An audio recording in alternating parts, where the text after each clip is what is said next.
কতদিন পর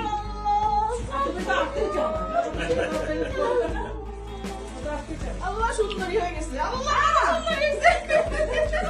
এত সুন্দরী কেন হয়েছে?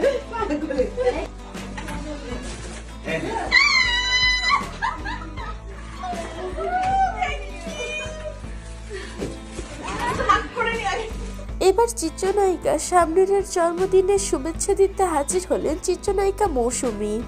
প্রিয় ভিউয়ার্স, এ বিষয়ে বিস্তারিত জানতে হলে ভিডিওটি না টেনে সম্পূর্ণ দেখতে থাকুন। 17 ডিসেম্বর ছিল চিত্রনায়িকা শাবনূরের জন্মদিন। সেই জন্মদিনের শুভেচ্ছা দিতে মৌসুমী শাবনূরকে না বলেই তার বাসায় ফুল এবং তার গিফট নিয়ে হাজির হয়ে গিয়েছে তাকে সারপ্রাইজ দিতে। অনেকটাই সারপ্রাইজ হয়েছে শাবনূর এবং সে অনেক খুশিও হয়েছে। শাবনূরের সাথে ছিল চিত্রনায়ক অমিত হাসান। তারা সবাই মৌসুমীকে পেয়ে অনেক খুশি হয়ে গিয়েছে।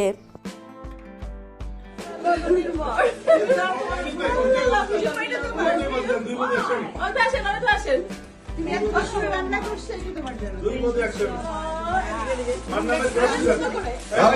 আমার জন্য ভুল আছে।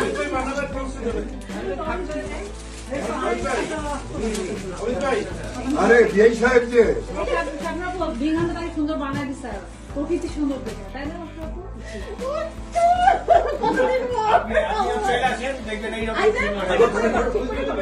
থাকো থাকো থাকো থাকো থাকো থাকো থাকো ওই যাও।